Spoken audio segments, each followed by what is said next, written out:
We are slaying monsters. Don't let the ghosts and the ghouls disturb you, darling.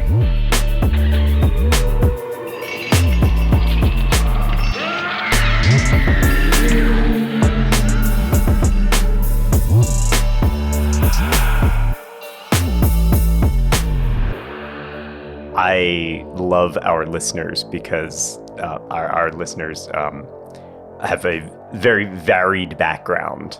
And so I was contacted by someone who's actually a chemistry professor who went out of their way to explain to me how radar works and how light works. Because remember in the last episode, we were talking about how the radar was bending, like they were shooting the radar into the sky and then it was bending down and they were seeing the ships. Mm-hmm. And apparently what goes on is that light travels, as it's traveling, it travels in a straight line, right? That's just how it is. Radar travels in a straight line. We view things in a straight line. But the light that gets bounced off things and directed back to our eye that allows us to see things, or the radar beam or whatever, actually travels differently through different densities of air. So if the air is less dense or more dense, it might cause the radar or the light to bend in a certain way. And so light travels through hot air differently than it travels through cold air. When it's traveling through cold air, it'll actually bend toward the colder air and get redirected that way. So what was happening at the time when they were shooting the radar, and it was a very hot summer night, they were seeing the radar bend back down toward the colder water and reflect off the ships there and give them that reading. But then, of course, you know, the atmosphere is not consistently hot or cold. It's always varying. So, you know, radar's traveling along, it bends in the cold, then it bends back because it gets a little warmer and then back down to the cold. And that's what was going on. Wow. Incredible. This is also what causes the superior mirages that we've talked about in the past, where you can look out across the ocean and you might even see like a ship hovering over the ground because the light is traveling straight, but then it's bending. And we just assume that light travels straight. That's how we are programmed to view light. So we think that's straight, but it's not actually. The light is bending. And the light is bending downward or upward and makes the ship look like it's hovering. They believe that this is why the Titanic sank. Because at night, they were going along their merry way. They were using the stars for guidance. And the water was colder than the air. And so the light was bending downward and it made it look like the water was rising up. And the iceberg that they ran into might have actually been covered by this illusion of the water rising up and covering the iceberg. Isn't that crazy? Wow. So Cameron better go back and fix that scene.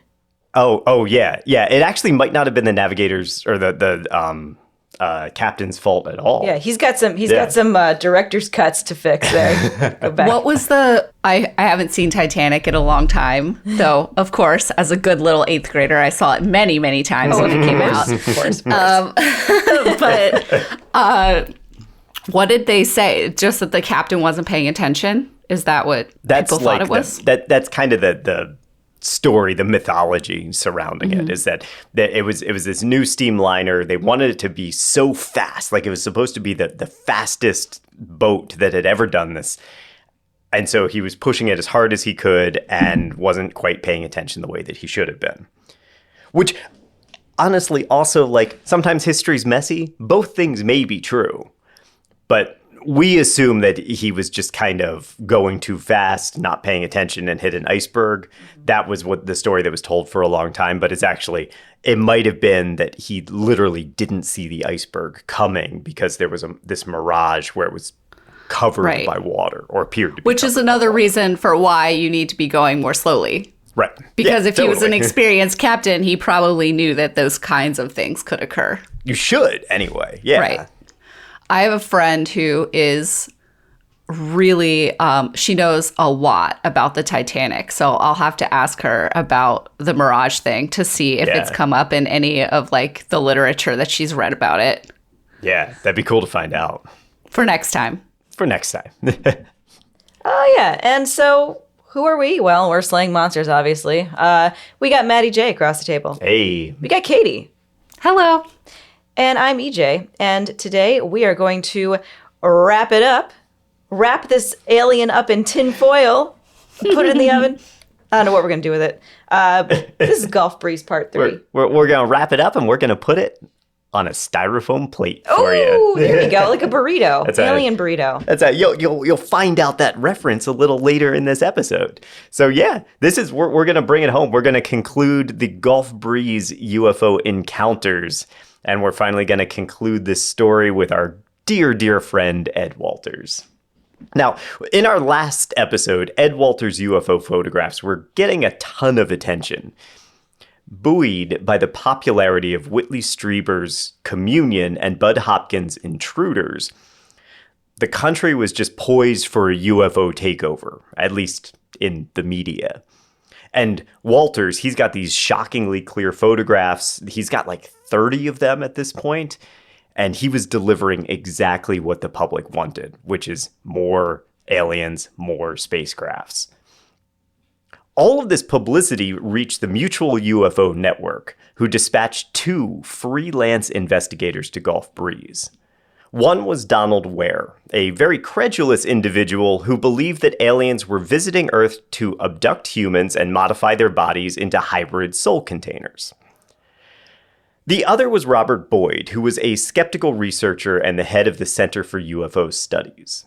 And together, these two formed the Mulder and Scully dynamic for that case, although we're still probably 4 years, I think, before the X-Files even premiered. Their research was imperative to MUFON. The director, Walt Andrus, was already considering this case one of the most important in the organization's history. Andrus himself arranged his own trip to Gulf Breeze to oversee the investigation. But even as MUFON and those investigators were on their way to the site, another person was conducting his own study of the people and the places in the case. And that was humor columnist Dave Barry. Yay, Dave Barry. Yes. Dave Barry wrote a nationally syndicated humor column for the Miami Herald from 1983 to 2005, where he discussed topics like how to buy a motorcycle, the time he participated in a lawnmower drill team, and what was the stupidest song of all time. What was the stupidest song of all time? Do you have a guess? We're talking like mid-90s at this point. There are so many stupid songs in the 90s. I really can't. I need time, and nobody wants to sit and listen to me think. So That's just Katie, the whole do you have an episode. idea? Is you My rattling guess, them out. the first thing that came into my head was that song from the 60s about the kid who gets sent to camp. Yeah, what? Hello, Mother, Hello, Father? Yes, Hello Mother, Hello That Father. is a really stupid song, yeah. I love it. It's funny, but it's stupid. So, but I don't know. That's a good guess. Apparently, it was MacArthur Park by Jimmy Oh my Webb. God, no way. I Yeah. love Dave Barry even more now. That song is so stupid. Yeah, he left the cake out in the rain and never had the recipe again. Wasn't My Ding-a-ling by Chuck Berry, I think. It kind of should have been, though. There was an Sex Pootie, I think, was one of them, too. Sex Pootie, where the lyrics are I want your sex pootie, I need it heavy duty. Oh, right. That's pretty dumb. Yeah. I think MacArthur Park is worse. Yeah. Because MacArthur Park is trying to be poetic, I think. I think that Sex Pootie knows what it is. Right. It knows I think that that's it's silly. the thing, right? It's Yeah. kind of like Sir Mix-a-Lot's, what's that I Like song? Big Butts. I Like Big Butts and I Cannot Lie. That song, like, he knows. Like, he Right. knows he's joking. It's a fun song. Whatever, we're having a good time. MacArthur Park is, like, trying to be poetic and failing. The genuineness actually makes it worse. The genuineness, yeah, it makes it worse. Dave Barry was very qualified to conduct this research, by the way, because he played in a band called the Rock Bottom Remainders, which was a band made up of other authors. These included Stephen King, Amy Tan, Ridley Pearson, and Matt Groening of The Simpsons. Wow. Among others. They were kind of Oh my rotating. God. Yeah. What a conversation that must have been. Dude, Holy crap. By Barry's own description, the Remainders were, quote, not musically skilled, but they are extremely loud. I wonder what Stephen King played. I never knew that he played an instrument. According to Dave Barry, I guess he doesn't, but he probably did something. He seems like a musical guy. I don't know. Something about him makes me think the bugle, but Oh my God, what? that might just be because of The Shining. Do you mean the trumpet? No, the bugle. But like in a band? Yeah, I don't think that's a thing in a band, Matt. it could be. It could. Don't limit Stephen King. Unless it's a military funeral. Maybe Yeah. they only went to military funerals. That would make it even better. That they're not skilled, but they are loud at a funeral. Yeah. Dave Barry's got the bagpipes. So anyway, Dave Barry, he published a column in the Miami Herald titled UFOlies, so UF Follies, on his reporting on Gulf Breeze.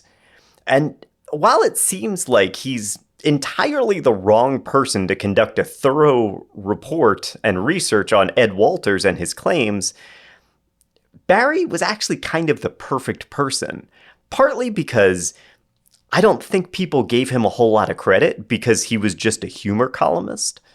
And also because he actually had the leverage of the Miami Herald and its photographic department. And so, when Ed Walters invited him over and showed him the photographs and showed him actually a film that had been taken of one of the saucers, Barry said, "Hey, I'm going to get one of the Herald's photographers to come with me and review this."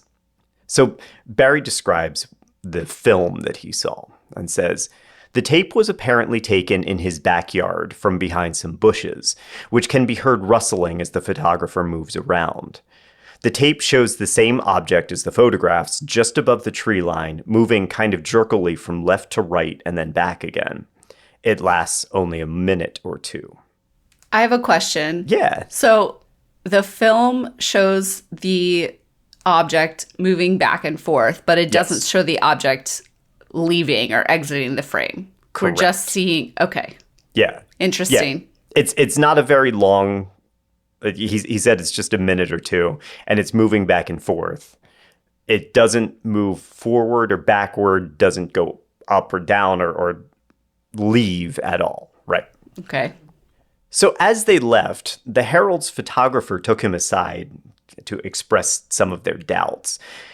And they pointed out that the Polaroids in particular had been shot at ASA 80, which is a relatively low speed for film. Just to give a quick overview, ASA stands for the American Standards Association, and that's a way of ranking the light sensitivity of a reel of film, which is we colloquially call speed. You might be more familiar with ISO, the International Organization for Standardization, but they're essentially the same thing. So when you have a lower ASA or ISO number, like 80 or 100, what these photographs were shot at, these Polaroids, they tend to be of higher quality and designed for brighter locations, like outdoors. Higher numbers, like 400 and 800, are designed for darker locations, like indoors, and those tend to have more grain, more noise associated with them. But the thing about that is that it's just one factor that makes up exposing film. There's also your aperture setting, that's how much light you're allowing to enter through the lens, and your shutter speed, which is how long the shutter remains open when you're exposing the film. And all of these things kind of influence each other. When you're working at these lower speeds, like Ed Walters was, you have to compensate by having larger apertures and slower shutter speeds. Larger apertures give smaller depth of field, which makes it harder to focus on moving objects. And slower shutter speeds create greater motion blur because the shutter is open for a longer amount of time. That's a whole bunch of technical jargon. So let's give a real world example. Let's say that I wanted to photograph a sports event, like New York Jets quarterback and conspiracy theorist Aaron Rodgers throwing a touchdown pass. For that, I would want a fast ASA, like 800, because that would enable me to use a small aperture, which is good because Aaron Rodgers is way on the other side of the football field, and it's hard to focus on him because he's so far away. And the faster film also enables me to use a faster shutter speed, which keeps his arm from blurring when he's throwing the touchdown pass, right? Makes sense? Mm-hmm. As the photographer working with Dave Barry pointed out, all of Walter's photographs were in clear focus, so you don't see the blurry depth of field you'd expect from these wide apertures. You didn't see the motion blur you'd expect from the slower shutter speeds. The objects were too clear to be moving the way that they appeared to be in the film, or the way that Walters claimed they'd been. In short, the UFO in Walters' film looked like it was standing still. And in all the photographs, it looked like it was a stationary object. This is interesting because to me, he screwed himself by making the film, because you could argue the craft was just hovering, right? So it essentially was still. Right. Except for the fact that he has this film that shows it sort of like jerkily moving around, which it wouldn't be doing to get these photographs. Exactly. If the craft was moving the way that it was shown in the film, and he was using these lower ASAs, it should be blurry in all the photographs, but it's not. So unless, for some reason, when he broke out his camera, the aliens were like, okay, hang on, we'll stop for you. Put on the brakes. Unless that happened, there's no reason that these photos should be as clear as they are, unless they're not real. Damn. This was broken by Dave Barry. Hey, Dave Barry, don't give him credit, man. Smart guy. Yeah, but what did he? So, what happened next? What did he say when the photographer said that to him? Well, okay, so before that, of course, we have a line by line record of what they said. No, yeah, come on, we've got to. Well, Dave Barry took it upon himself to interview Philip Klass, who was an aviation journalist and a very outspoken UFO skeptic at the time. Klass dismissed the entire fucking thing, saying one of my favorite quotes about the Gulf Breeze encounter: "The odds against those photographs being authentic are jillions to one." Barry also quoted famed UFO writer John Keel, author of the Mothman Prophecies and professional prankster. Alongside Gray Barker, Keel would go on to invent several of the most popular Fortean legends, including Mothman, the Men in Black, and ultra-terrestrials. Keel himself blamed much of the modern UFO mythology on Raymond Palmer, who was a pulp writer from the 1940s. He said, Palmer had accidentally tapped a huge, previously unrecognized audience. In early times, they thought they were hearing the voice of God and or the devil. Today, they blame the CIA or space beings for their woes. Ray Palmer unintentionally gave thousands of these people focus for their lives. All of this left Dave Barry pretty skeptical himself. Understandably so. And so he called up Ed Walters and figured he would give him the opportunity to refute what he had said. Walters chose not to do that at all and instead doubled down and claimed that since they had last talked, he'd been attacked by the aliens again. And this time, the UFO's beam weapon was so strong that he only was able to escape it because he hid under his truck. He's like, Dave Barry, do you have any idea how much money I could stand to make off this? Oh, yeah. Why would I ever tell you that this is bullshit? Come on, man. Also, if the beam is that strong, what's the truck going to do? Exactly. It didn't pull up the truck, and apparently, like, under the truck, they couldn't get him. Now that's a good commercial for like a truck. Like, yeah, if anything, it's an advertisement for like Ford or something. Yeah, it's like that Stanley thing that happened a little while ago. A woman's car got caught up in a wildfire of some kind, and when she went back, she got her Stanley. Her Stanley had been sitting in the cup holder in her car, and when she shook it, you could still hear the ice clinking in it. Whoa! And Stanley was like, thank you for making this commercial for us. and they bought her a new car, which of course was that's like sweet. very nice of them. That's really But nice of them. a useful product placement without meaning to. Yeah, I'm sure. I actually wouldn't put it past him for Ed Walters to think about contacting whoever the truck manufacturer was and being like, hey, this repels alien beams. Just for anyone who's wondering and might need such services from their vehicle. Yeah, right. Built Ford tough. Although there again, Yeah. I'm not sure that that's necessarily the demographic of people that the truck manufacturers want to appeal to. Maybe it is. They have wallets, so yes. Well, I was going to say, even if it is, there aren't that many of them. It's not the widest appeal for your advertising. Right. It's true. Ed Walters also told Dave Barry that 2 government officials knocked on his door with a warrant and demanded all of his photographs. And so luckily, Ed Walters, he's a quick thinker. So he claimed he didn't have them anymore and said that he had given them to a reporter. And they relented and Ed was able to escape unscathed. Escape where? It was his house, right? Well, escape from Under whatever. the truck again? Probably. He just dove under the truck. They're like, sir, what are you doing down there? You can't see me.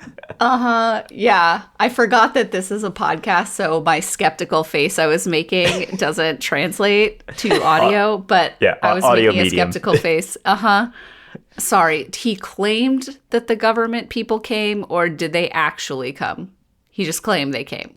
I think pretty much everything I say that comes out of Ed Walters' mouth has the asterisk he claimed or allegedly. Okay. I mean, cool if that actually happened. Good, quick thinking, sure. But like the government's going to believe that you gave all of your photographs to a journalist and like didn't keep any of them in your possession. Also, the exact follow-up question is, which reporter did you give them to? Right. They're not just going to be like, oh, you gave them to a reporter and you don't have them anymore? Okay, goodbye. Yeah. I'm like, oh, shucks, we missed that one, huh? Well, and then this will get mentioned later when Bob Boyd starts doing some of his investigation. But at the same time, what good would it do for them to have the photos now? It's not like they are suppressing anything because the photos had already been released to the public through the newspaper. So other than maybe like, hey, we want to study them, I guess, it doesn't seem like they have a real great incentive for getting those photographs. And also studying photographs is just one small little piece of the puzzle. I mean, I don't know. I just feel like there's so much more that you should be investigating. I guess it doesn't, if it's true, then that doesn't really matter. I mean, the government's there investigating in other ways as well, not just the photographs. Yeah, it probably wasn't true. None of this is true, right? None of this is true. Caveat. But if it was Yes. true, they would probably be following him in other ways other than just like knocking on his door once to ask for photographs. Oh, yeah, you're Yes. absolutely correct there. For Dave Barry's part, no government men in black ever came knocking on his door demanding if he was the one with the photographs. And after publishing his column on the Gulf Breeze sightings, he went back to his regular beat writing about how dumb his dogs were and basically forgot about the incident. Meanwhile, the men from MUFON started conducting their own investigation. Don Ware and Bob Boyd took samples of the strange liquid that had turned up in a butter tub and inspected a dried circle of grass that Ed Walters claimed was left behind after the UFO landed on his lawn. The liquid, we talked about this last episode, came back with trace amounts of calcium chloride, magnesium, and sodium. The lab's conclusion was that it was seawater. So they could believe it's not butter. Were you waiting? Were you holding that for 2 weeks? Oh man, no! I was holding it for about 10 seconds. I love it. The other thing I was going to say is a dried circle of grass on a lawn could be a septic tank, could be you sat your lawnmower there for too long, could be Well, any number of things. It could be an alien spacecraft, though, although it Sure. wasn't. Sure. They tested the ground pH levels and found nothing abnormal there. There was no abnormal magnetic readings or radiation readings or anything like that. And it just so happened that the circle was the exact size and shape of an overturned trampoline.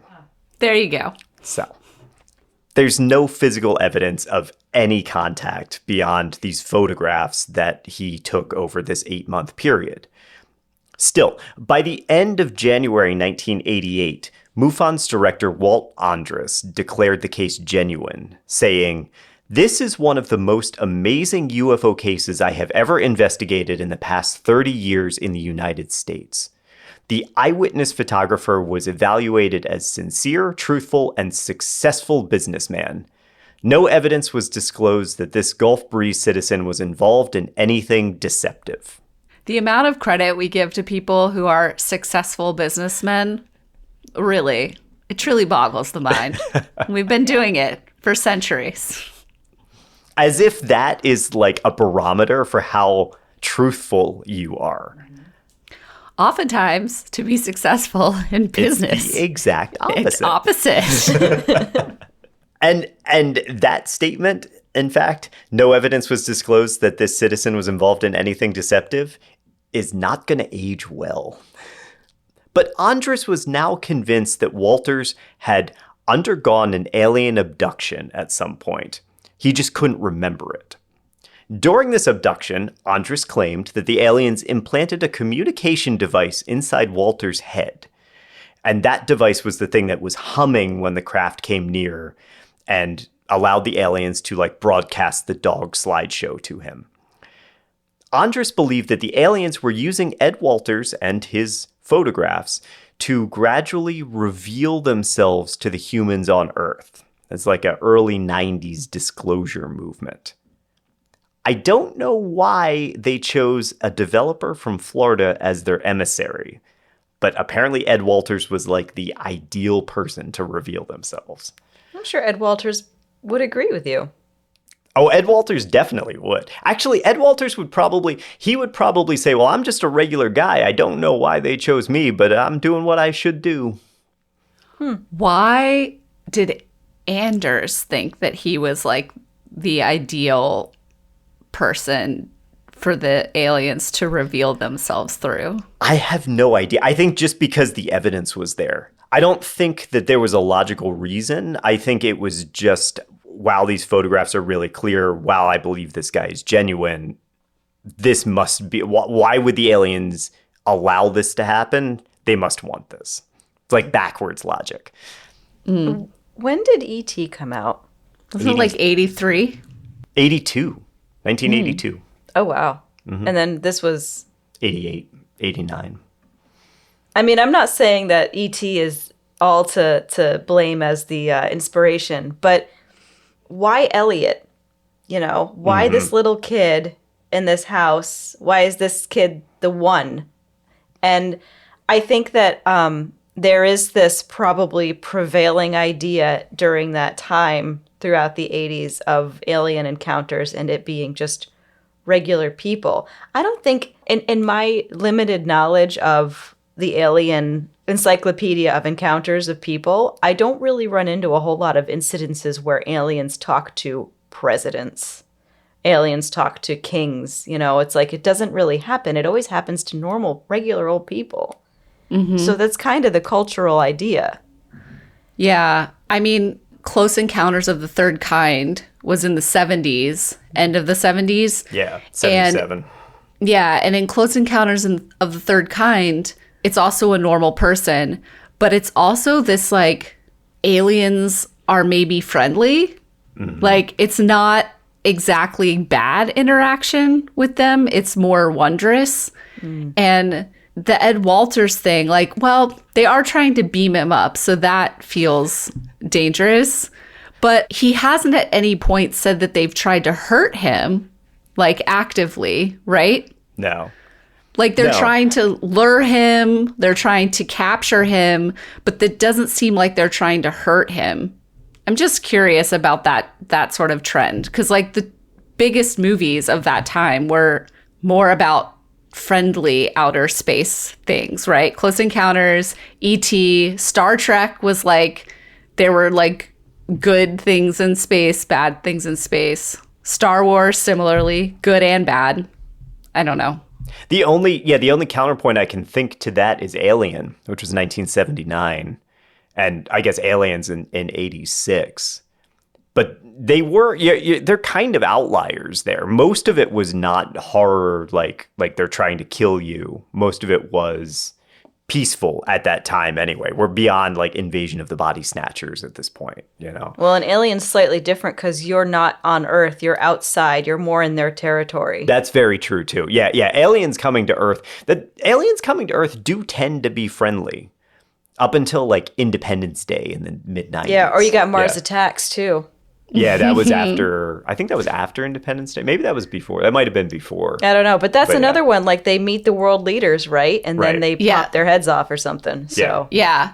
And I also forgot about this movie until I was reading a little bit for this. But The Faculty, do y'all remember that movie with Josh Hartnett? Yeah, I love that movie. I forgot that was like an alien movie, but the aliens are not. Apparently. Aliens? Huh. And apparently, and I remember that movie, the aliens are not friendly. Right. Wasn't Jon Stewart one of the aliens? Was in it. Yeah. Was he? Oh, yeah. I don't remember that. He's one of the teachers. He got body snatched or something? Yeah. He's a teacher and he gets body snatched and turns into one of the bad aliens. Oh, man, I got to see this movie again. Yeah, I feel like it's time to rewatch that movie. Yeah. Yeah. Josh Hartnett. What a 90s one-hit wonder heartthrob he was. Yes. He was in a couple of things, not just The Faculty. Wasn't he in Pearl Harbor? Oh, yes, with Ben Affleck. Mm-hmm. God, that he movie was also, happened. Michael Bay. Yeah. Just explosions everywhere. Yeah. Welcome to Josh Hartnett Corner, everybody. We're going to discuss all of Josh Hartnett's movies, and maybe we'll get back to aliens at some point. So, before returning to Texas, Walt Andrus left Ed Walters with a new camera. A wax-sealed Nimslo stereo camera. Now, this was a very short-lived camera with 4 lenses on it, and it would take 4 photographs at once. And Andrus had gone out of his way to seal this camera with wax to prevent tampering with it, making it foolproof, at least in his mind. Within a month, Walters saw something in the sky, grabbed the camera, and took a series of pictures. When the negatives were developed, they showed a, quote, lighted vessel, airship, or spaceship, according to MUFON. The hope was that this was going to quiet the skeptics once and for all. But the problem was the craft that was taken by the Nimslo camera was very distant, small, and blurry. It was absolutely nothing like the gigantic UFOs Walters had been taking. Not to sound overly skeptical, but this tiny little gray thing could have been any of the numerous planes that were flying around Gulf Breeze. Well, just to go back to your explanation earlier about photography, it also could have been him trying to take pictures of his bullshit little paper plates, but because he couldn't fuck with the camera to get the settings right, it turned out small, grainy, and blurry. That is possible. Yeah. He might have been trying to do it and fucking up because he couldn't access the camera. Yeah. Yeah. Or it's a plane. Yeah. So can you remind me, did he come up with this idea of the wax camera? No, Walt Andrus of MUFON did. Okay, too many Walts in the story, I just got to say. This is my biggest criticism. Well, it's Walt Andrus and Ed Walters. I'm sorry. Come on, man. But it's too much. It's too many Walts. Yeah. But I will say this. Ed Walters was a man who worked in construction. Mm-hmm. He was a smart man. He probably could get his hands on wax. I do not understand why this was a surefire way to keep the camera from being tampered with when you have a guy like Ed Walters who would just re-wax the camera. Yeah, one of the problems that credulous organizations like MUFON tend to encounter when they do these sorts of in-depth investigations is that a lot of times they take the person doing the reporting as an honest and trustworthy person. And they don't automatically assume that that person might be lying, which is what's going on here. If you assume that Ed Walters is trustworthy and then you give him a wax-sealed camera, you assume he's not going to break it open and fuck with it, right? And I don't think you have to assume out of the gate that they're lying. I just think that you need to look at it all with a very open mind, Right. and run through all of the scientific protocols to get to your conclusion, Right. to whatever that conclusion is. There's a line in Boyd's article. One more issue should be mentioned. Some investigators have expressed the opinion that Mr. X should be considered innocent until proven guilty, as if we were dealing with a court of law. But the methodology of science is not to be confused with that of our legal system. The witness is an integral part of any UFO report. In essence, the witness is one of the measuring instruments, just as he or she often is in any of the social sciences. This means that witness reliability and validity must be ascertained if one is to have confidence in the data being analyzed.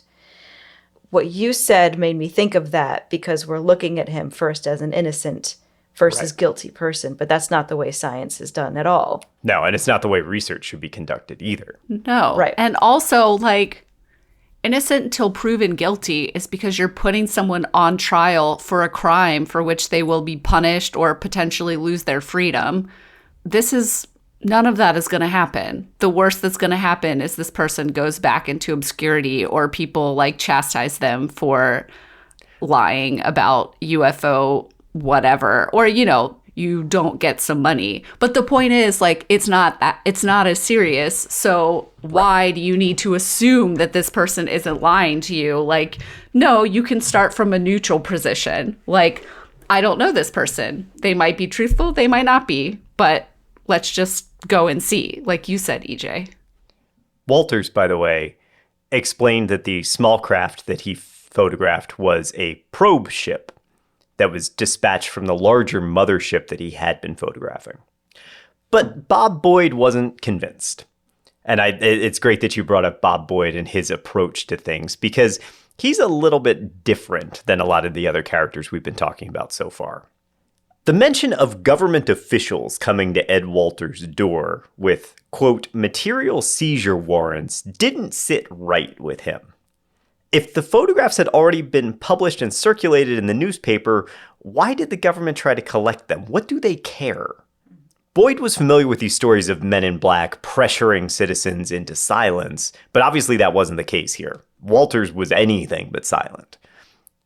So, interested much more in the character of Walters than the dubious evidence that he was continually presenting, Boyd spent some time talking to Walters' neighbors.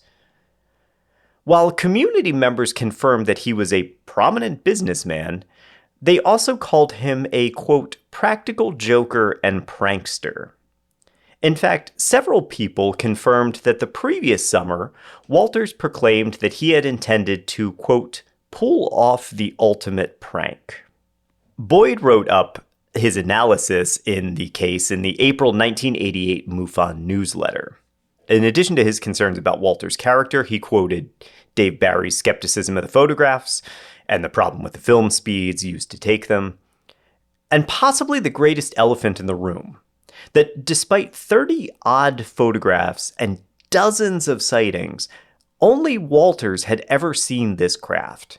No neighbor, no partner, not even the Sentinel's editor Dwayne Cook had seen this UFO. The most damning of all of Boyd's findings came from friends of Ed Walters' children. They confirmed the pranks that he would sometimes play and claimed that he would host mock seances at his house. While there, Walters would sometimes try spirit photography. And he even once took a photograph of a girl with ghostly, translucent eyes and open mouth visible in the background. Cool. Oh, that Sounds is like cool. the fun neighborhood dad. I mean, yeah, like that's a cool Exactly. thing. Like, for you sure. go to his house for Halloween, he's got the best candy, he's got the best setup.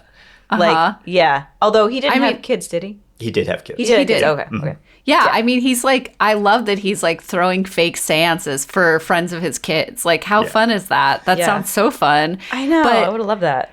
yeah, the fact that no one else saw these craft at any time or even mentioned that they saw something odd but didn't think anything of it, right?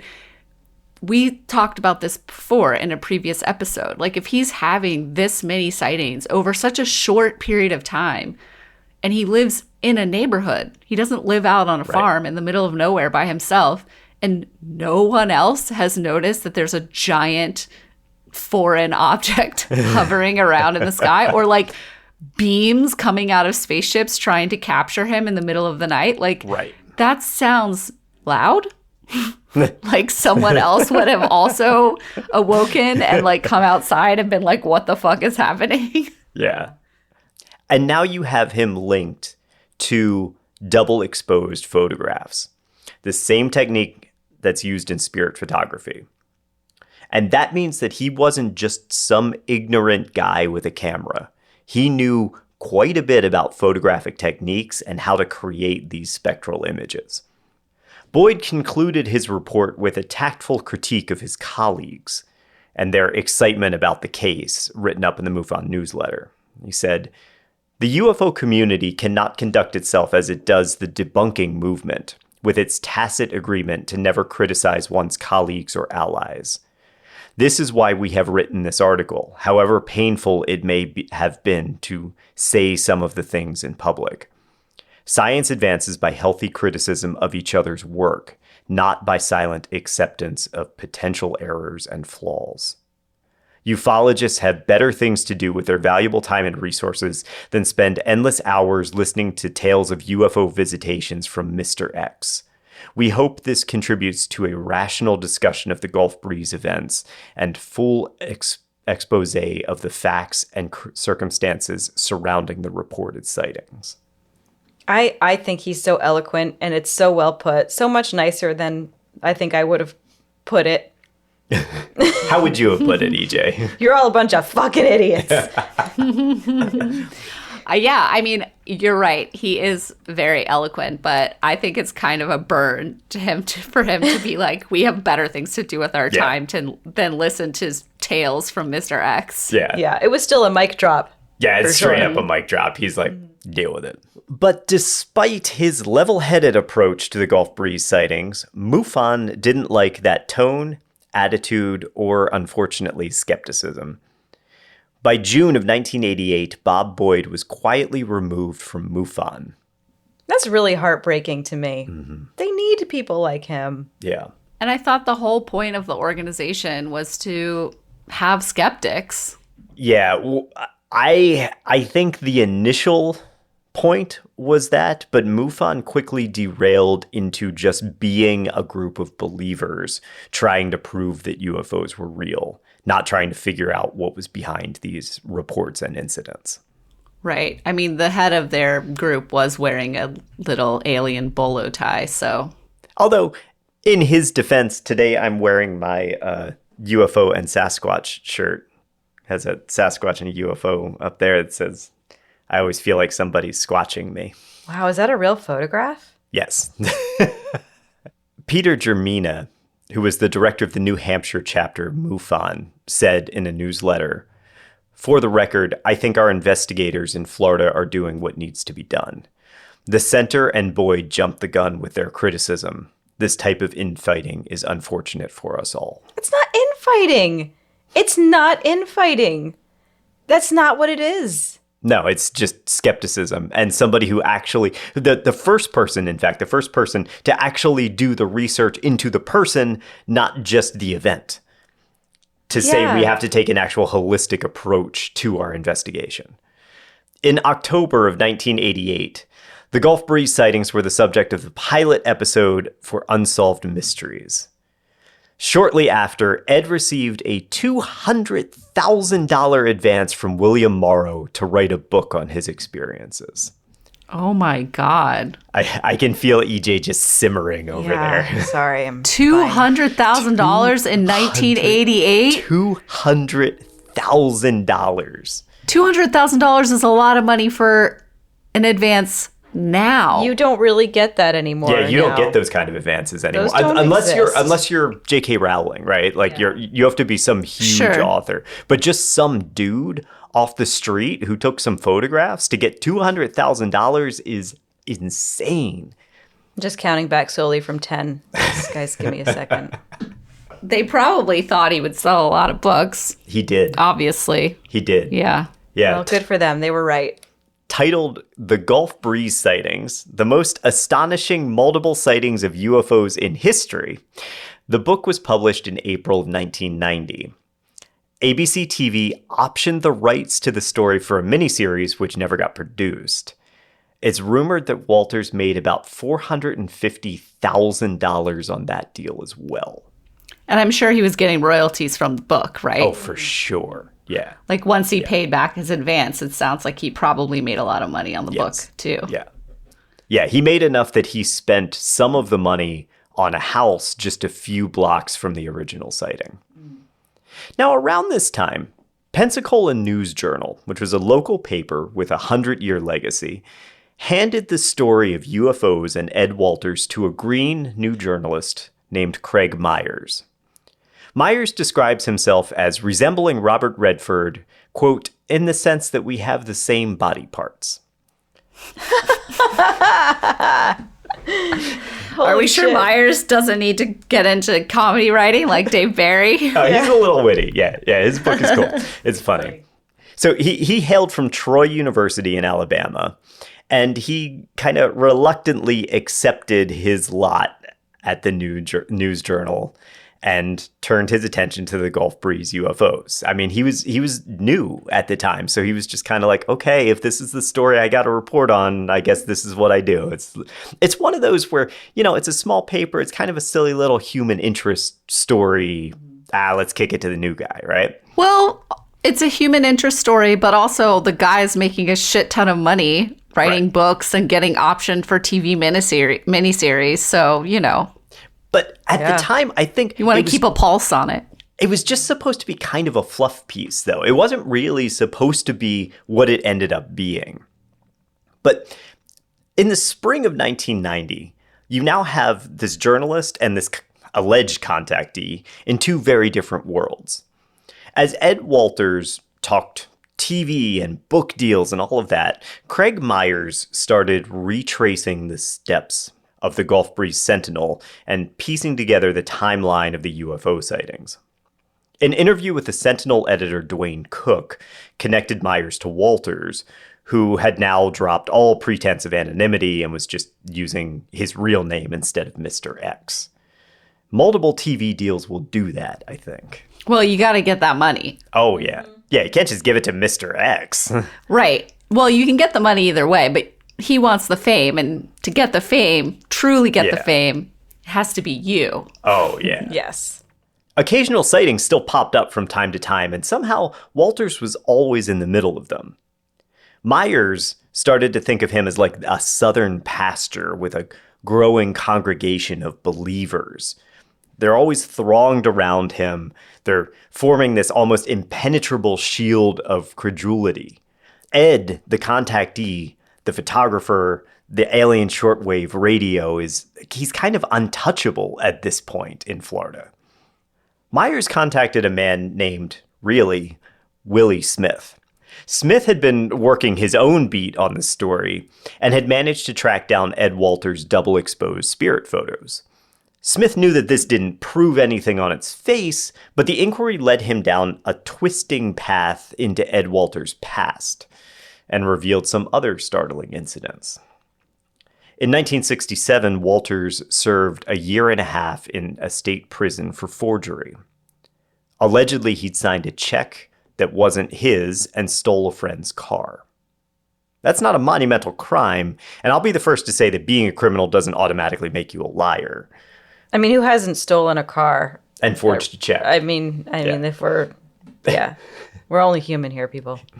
Also, people do dumb shit and then regret it. Right. Hell yeah. And he was young and all of that. Oh yeah, we can all do that stuff. But you have now this guy who is a forger. He stole a car. He has fake seance photographs.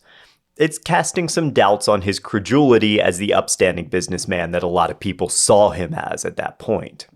Myers became obsessed with this story because he knew something wasn't adding up. He shirked his regular duties, like writing actual articles and planning his wedding, and he focused all of his free time on Walter's background. This developer, who has been responsible for several building projects in the area, he has to have some skeletons in his closet somewhere. Well, also, have they talked to Bob Boyd, and gotten all the neighbor comments? Oh, yeah. He was Okay. doing a very, very in-depth research project on all of this. And then in a last-ditch effort, Myers contacted the current residents of the houses that Ed Walters had built. Because he knew that Walters had been living in those homes when he worked on them. And he implored these residents, please just look for anything suspicious in those houses. And so June of 1990 found Myers on the front stoop of a house on Silverthorne Drive, talking to a middle-aged couple about UFOs. The homeowners threw him this kind of puzzled look and explained to him that they had found something very strange in their attic, hidden under some of the insulation. When pressed, the wife disappeared briefly and reappeared with a small model about the size of a serving platter. It was saucer-shaped, with rows of geometric windows and a little knobby light on the top. Oh, shit. Oh Yes. my God, that's so genius. He was fucking hiding the models in the houses that he was leaving where no one would look for them. Oh, Yep. that is smart. I have to hand it to him. They found the Gulf Breeze UFO, or at least the model. The model was made of styrofoam, 2 styrofoam plates attached together with drafting paper. The portholes had been drawn on, according to Myers, with a drafting pen. There was a hole cut in the bottom, allowing access for a plastic tube inside, the kind of thing that you would use to mount the model on a stick, so it appeared to be hovering. The styrofoam, Myers would later write, allowed the saucer parts to glow translucently and gave it this kind of ethereal appearance in the pictures. But the most damning part of the model wasn't the model itself, but the drafting paper from which it was constructed. Inside the saucer, on the paper, were handwritten notes. Myers describes them. It was Ed's own handwriting. There were some notes written in pencil on the house plans used for the midsection of the spacecraft. They described some dimensions and building materials for a house that he was apparently building in Gulf Breeze. It virtually has his name on it. Oh, my God. The drafting paper that was used for the model contained specifications for a house on Jamestown Drive in Gulf Breeze. It didn't take long for Myers to cross-check building permits and confirmed that Walters had built 2 houses on Jamestown Drive. Oh, my God. Is that the only model, though? Did he leave them in other houses? I don't know. We don't know that. Okay. Yeah, we don't actually know that. Because he put it under the insulation, which Right. seems weird because if he were really smart, he would have built it in the wall.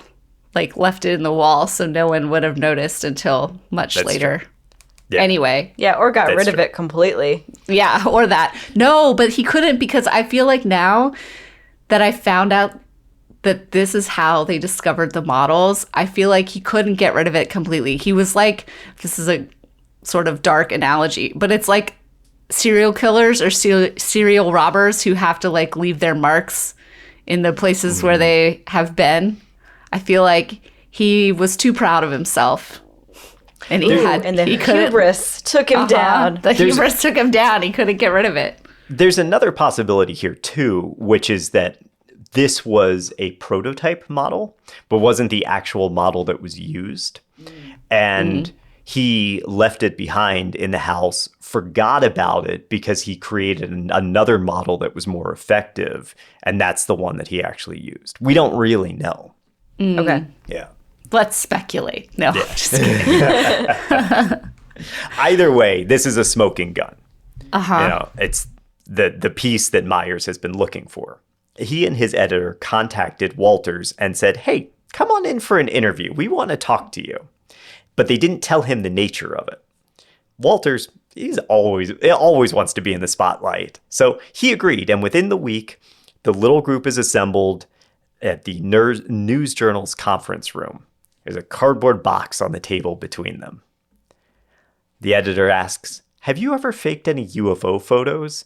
And Walters just laughed in response as if, this is hilarious. Why would you think that I would ever fake a UFO photo like this? And they opened the box and they took out the model. Immediately, with a look of shock, Walters sprang to his feet and tried to grab it. But they refused to hand it over, and they only let him look at it, and again asked him, did you ever use a model to fake any of your UFO photographs? And he said, that's not mine. I can tell you that right away. He insisted he was innocent. He said, somebody must have broken into my house and planted the model there. They went through the trash. They salvaged my discarded plans. This is all a ruse. It's a setup. Wow, that's very intricate. Also, for a guy who's been fucking lying on a national stage for 2 years at this point? Yeah.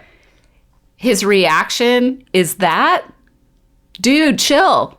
Fucking chill. Mm-hmm. Poker face. I mean, I guess he didn't expect them to find the model, so I get it. Right. And he was probably terrified because he's making all this money, whatever. Mm-hmm. All you got to do is just be like, what is that? Right. I mean, They probably won't believe you, but you could at least give them less. Yeah. The response actually makes you seem even more guilty. Yeah.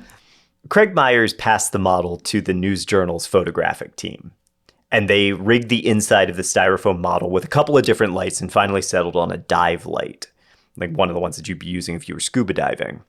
And they took a picture of it. And it was a perfect match. Myers said, the results were eerily good.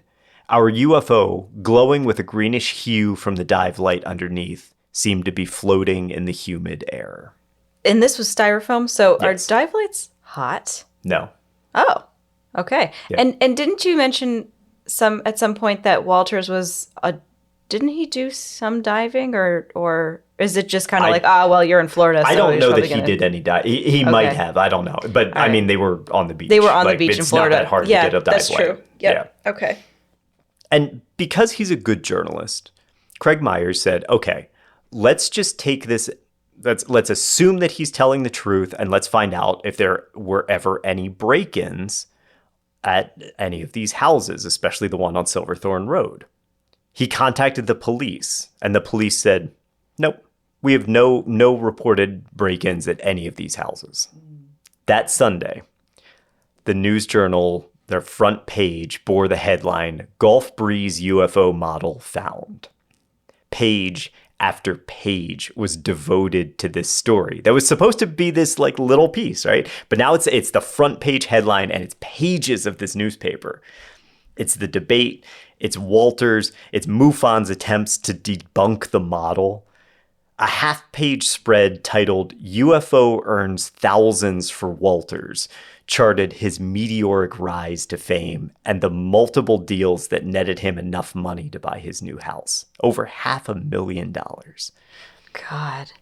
Bob Boyd, the expelled MUFON investigator, simply said, it simply confirms what I have previously reported. It is my opinion that full refunds should be made to all purchasers of Ed's book and a public apology should be issued. Ooh, Boyd, man. Challenge. Yeah. He's just sipping his tea, being yep, I said it. I said it. Nobody listened to me. So what do you think MUFON thought of all of this? I think MUFON doubled down and believed that it was true and that everything was, Yeah. MUFON, I agree with EJ. They refused to back down. And it didn't help that the group's 1990 annual symposium was scheduled to be held in Gulf Breeze in honor of those sightings. Oh, God. Of course they can't back down. Oh, no. So this news is now like a pall on the entire festivity. Walters himself tried to spin it and claimed that it was because of the upcoming symposium that his reputation had been sullied. He called out Craig Myers in the News Journal and said that they were trying to sabotage the conference.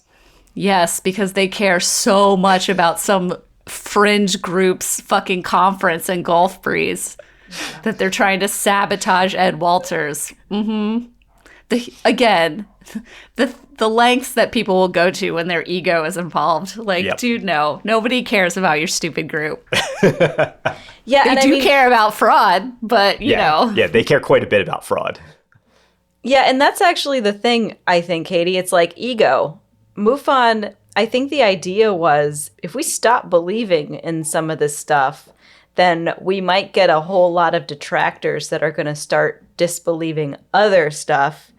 So it's probably in their best interest to keep even things that they think are lies going, because it doesn't serve the greater community. I mean, actually, in their eyes, it probably doesn't serve the greater community, when actually it really would. Like, it would actually make them look really good if they were like, yeah, you're right, we were wrong, bad on us.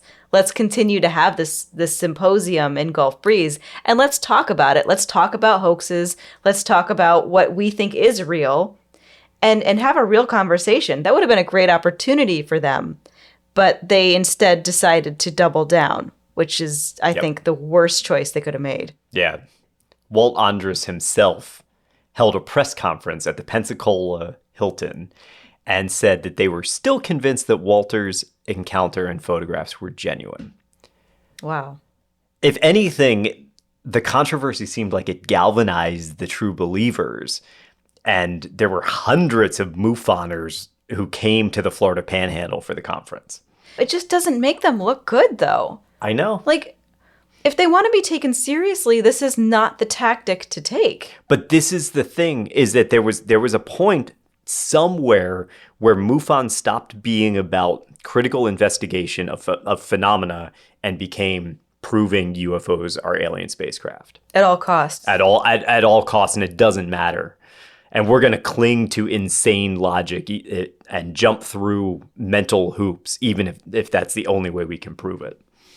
Walters gave a talk at the symposium, emerging from a weeks-long isolation, and he again reiterated, I've been set up. The debunkers are trying to tarnish my good name, and they're trying to destroy faith in UFOs and aliens. The mayor of Gulf Breeze, Ed Gray, this is another Ed for you, just to confuse things even more. 2 Walts and 2 Eds. I can't handle this. Ed Gray sent an editorial to the Pensacola News Journal and said, "Never have I witnessed so clever and successful a deception of the public as the charade by Ed Walters and his accomplices."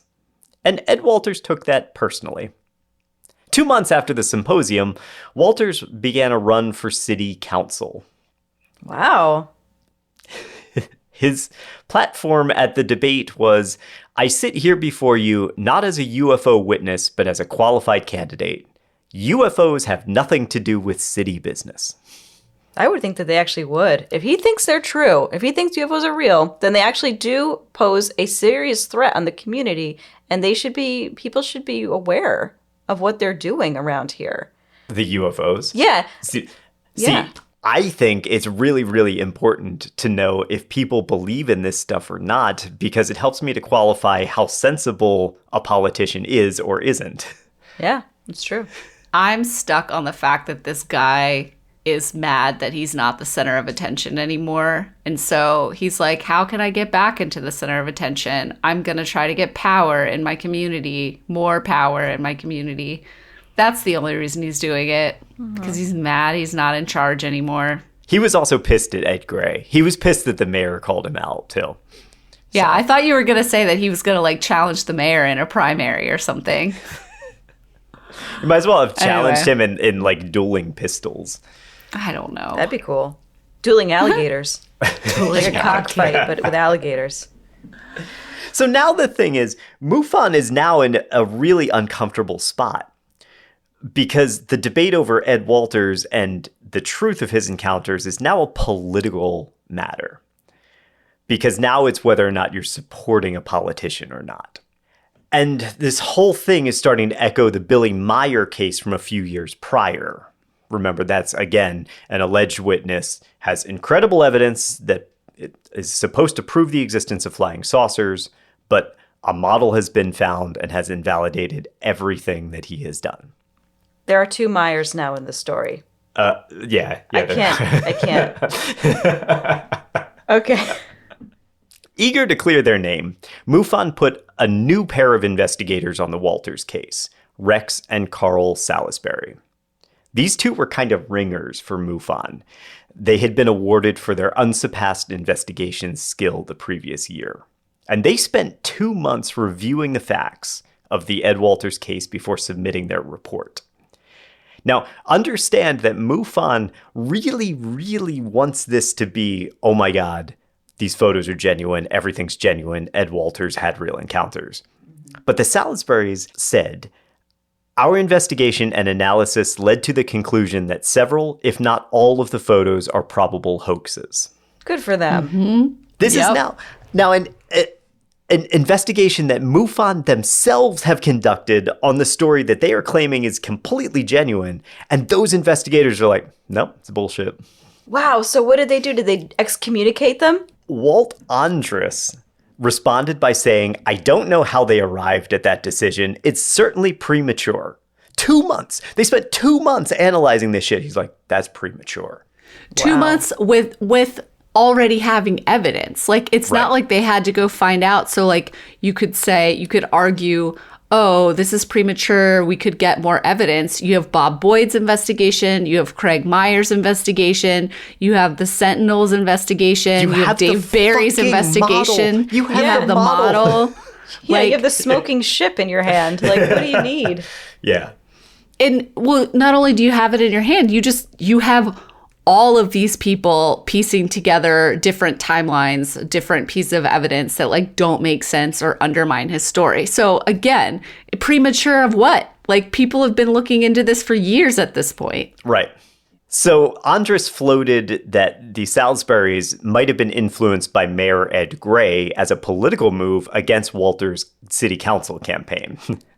Why does he care about the city council campaign of some random dude in Gulf East, Florida? Like, we're not talking about like New York City or LA. Even then, it's like a city council seat. City okay, council. But like, it's not the president of the United States. Yes, of some tiny ass place. It's not even like a big city where there's a lot of money or like influence involved.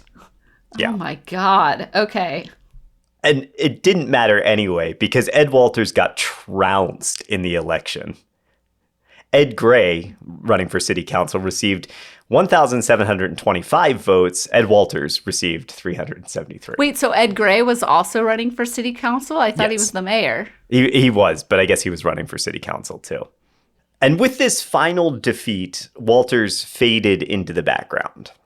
The Gulf Breeze incident was finally over. In 1994, Fox Mulder proclaimed on the X-Files that the first time he saw the Gulf Breeze photos, he knew they were fakes. Even Spooky couldn't be duped by Ed Walters. Wow. Damn, X-Files. Coming in hot. In 2000, Walt Andrus retired from MUFON. He lived the remaining time of his life in Seguin, Texas, still always searching the night sky for UFOs.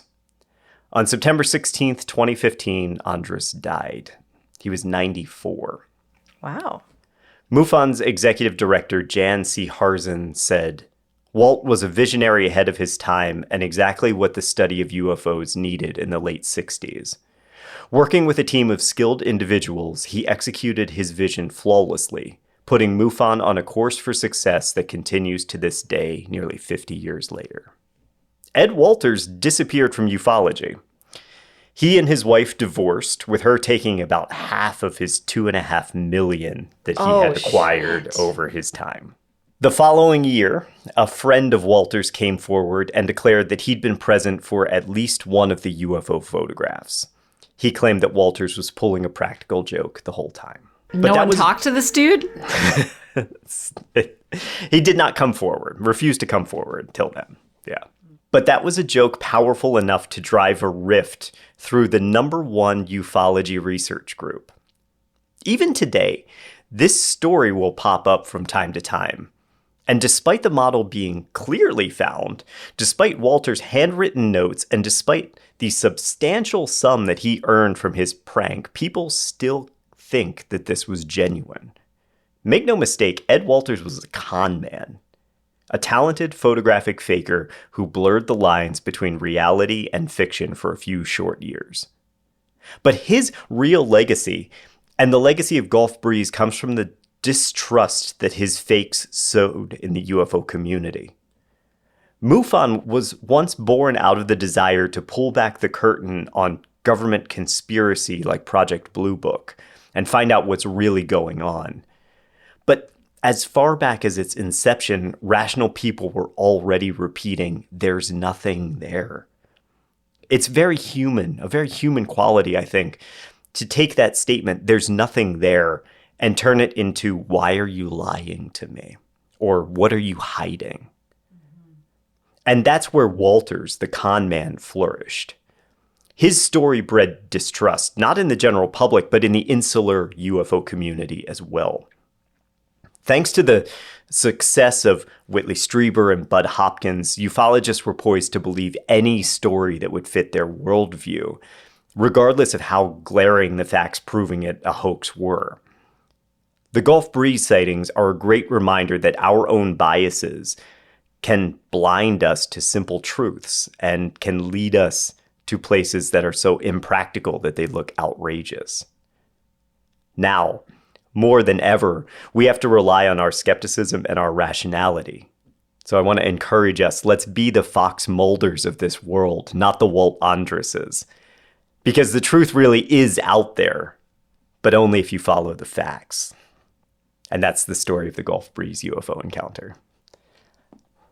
Nice. I prefer to be Scully, That's fine. but I like the That's the fine. sentiment. But Fox Mulder was the guy who was like, I knew that they were fake as soon as I saw them. Yeah, and You he know? was a believer too. He was a believer. He really did. Yeah. Yeah. I Which mean, is awesome. I will say, I love the idea that the truth is out there, but I am actually a person who believes that sometimes you're just not going to know the truth because Sometimes that's true. evidence is fallible in all situations. So, or sometimes you're just never going to have enough evidence. And I think that's okay. Yeah. It is. It's okay not to know. be uncomfortable. Yeah. Yeah, it's okay to say, well, we can't really conclude anything at this moment. It's a real. I think the biggest problem is that he did create a rift. Usually, with Doc Shields, I think hoaxing can be fun, Right. and can be lighthearted, and but I think that there's a couple of factors here. He made a lot of money did. off of people's gullibility, and he inadvertently created quite a rift in MUFON that probably continues to this day, I imagine. I bet there's people that are on both sides of it. In a way, he revealed the bias that I think was building in the organization. That, we keep talking about it. They wanted UFOs to be real. That's what MUFON as an organization had stopped being really an investigative body. They weren't trying to disprove things. They were going to all of these sites and trying to prove that they were genuine instead. And I like to think that today there are plenty of people in MUFON that are not like that actually do want to go and investigate. And if they come up with nothing, they can honestly say there's nothing here. Mm-hmm. I think people genuinely do join it to follow scientific standards. Some people. Yeah. But I think there are... It takes all kinds. It takes all kinds, Yeah. right? So this is not to paint a broad brushstroke across all of MUFON, but it is awfully sad though that the powers that be at that time took that side. Mm-hmm. It really speaks to a greater insidious issue within the organization. Because it's top down, right? It is top And so down. if you have a head who's completely blinded by his own biases, that's going to trickle down to everybody. All of the officers, all of the heads of those local branches and everything are going to be the same thing. Yeah, it's kind of like the government, Right. It's top down. Yep. That's our story. Thank you all so much for listening. Yeah, thanks everybody. For being along. We're going to have something really different, really cool for our next series. We're going to get a little spooky with it, Yeah. which is always a lot of fun. You know, it's a weird world, so be safe out there. Yep. Bye. Bye. Next time, you are walking the halls of a centuries-old palace. The rainforest around you turns the night hot and oppressive. Behind you, the jingling of bells echo off the empty walls, the approaching steps of a long-dead queen, forever bound to this cursed place. Thanks for listening to Slaying Monsters, the 40 in History podcast. If you like the podcast, there's a couple ways you can show your support. You can tell your friends, you can leave us a rating and review on your podcast platform, or you can head over to slayingmonsterspodcast.com and click on the Support Us button to leave a donation. For questions, suggestions, and other feedback, reach out to us, slayingmonsterspodcast@gmail.com, and stay up to date by following us on socials at Slaying Monsters Podcast. Your support helps us grow, and we are truly grateful to have our listeners and community.